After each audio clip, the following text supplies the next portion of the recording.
When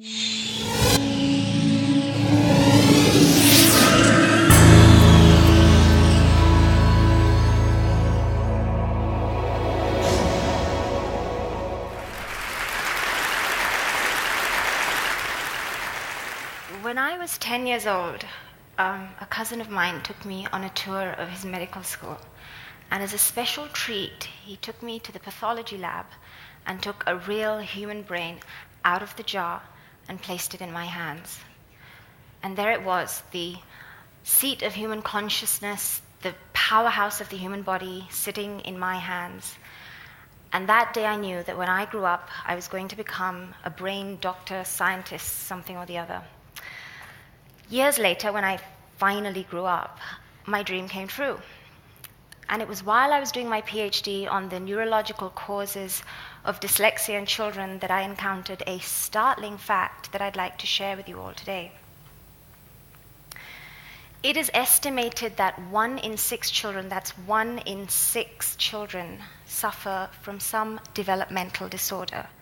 This is a disorder that retards mental development in the child and causes permanent mental impairments, which means that each and every one of you here today knows at least one child that is suffering from a developmental disorder. But here's what really perplexed me. Despite the fact that each and every one of these disorders originates in the brain, most of these disorders are diagnosed solely on the basis of observable behavior.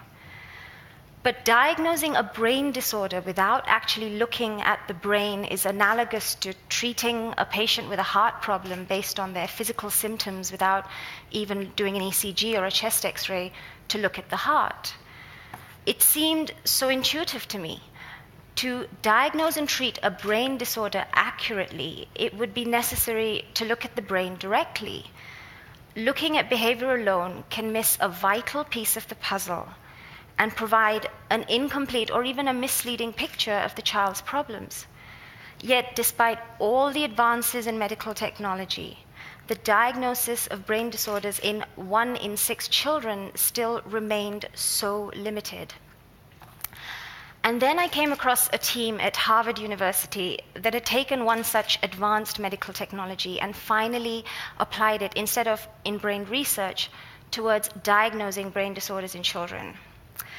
Their groundbreaking technology records the EEG, or the electrical activity of the brain, in real time, allowing us to watch the brain as it performs various functions and then detect even the slightest abnormality in any of these functions: vision, attention, language, audition. A program called brain electrical activity mapping then triangulates the source of that abnormality in the brain. And another program called statistical probability mapping then performs mathematical calculations to determine whether any of these abnormalities are clinically significant, allowing us to provide a much more accurate neurological diagnosis of the child's symptoms. And so I became the head of neurophysiology for the clinical arm of this team, and was finally able to use this technology towards actually helping children with brain disorders. And I'm happy to say that I'm now in the process of setting up this technology here in India. I'd like to tell you about one such child whose story was also covered by ABC News.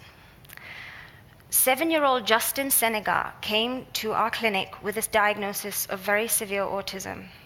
Like many autistic children, his mind was locked inside his body. There were moments when he would actually space out for seconds at a time. And the doctors told his parents he was never going to be able to communicate or interact socially, and he would probably never have too much language. When we used this groundbreaking EEG technology to actually look at Justin's brain, the results were startling.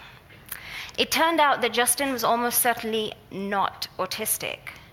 He was suffering from brain seizures that were impossible to see with the naked eye, but that were actually causing symptoms that mimicked those of autism. After Justin was given anti-seizure medication, the change in him was amazing. Within a period of 60 days, his vocabulary went from 2 to 3 words to 300 words, and his communication and social interaction were improved so dramatically that he was enrolled into a regular school and even became a karate super champ.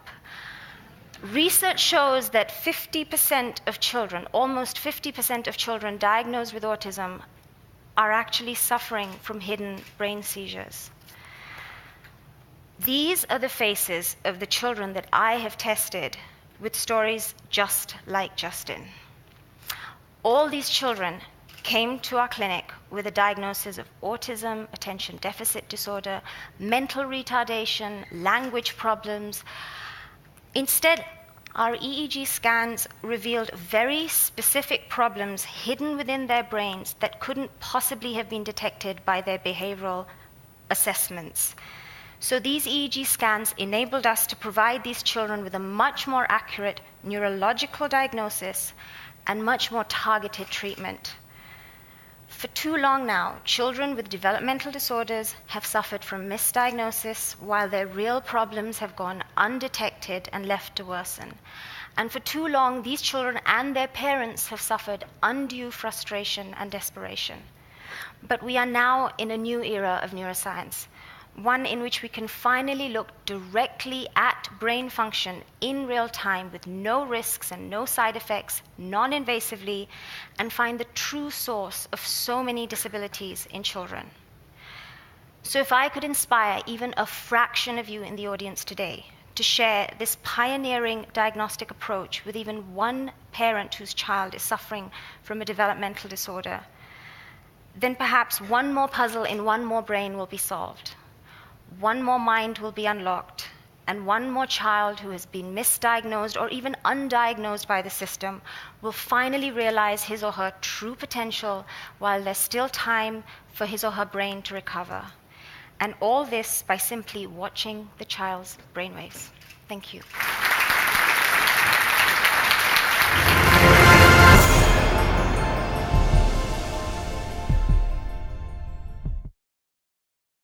The electric grid was conceived in the age of Edison, designed in the age of Eisenhower, installed in the age of Nixon, and it has not been upgraded since. It's just not able to keep up with modern needs.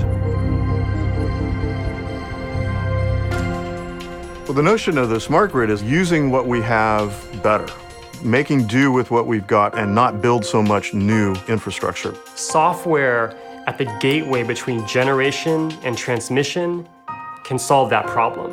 The smart grid is actually a bunch of smart devices connected over a network to a bunch of computers. And the computers crunch all this data and then are able to optimize the system. What we're working on is helping utilities see what's actually happening in real time in terms of the flow of electricity between all those devices. Benefits the consumers, benefits the environment, all because of things we can now see that we couldn't see before. On the Olympic Peninsula, P&L's goal was to make the smart grid tangible. We were taking home area networks as a way of sending messages to the homes and to the devices in the homes about when they should run or not run. There was one other modem here that captured wirelessly the reports from the different elements. We saved approximately during this time 15% of our electric bill. If we can do that for everybody in the country, we're talking about saving $100 billion worth of infrastructure that we won't need to build. IBM has been the first big company to really see the opportunity to marry information technology with the grid. There are similar things going on in South America, Asia, in Europe. We've been working with Malta to make both the water and electricity systems much more efficient. It is a model for how we can then bring that to other larger geographic areas. The path forward to a smart grid is actually quite clear. We upgraded our telecommunications networks, our satellite networks, and we can do the exact same thing with a smart grid. A wind plant will go up and down by the minute. A solar plant will go up and down as clouds go over. So having a grid that can flex itself and manage these kinds of things is critical. We need to be planning for the kind of future that we say we want, which is an era of cheap, reliable, clean electricity for decades to come.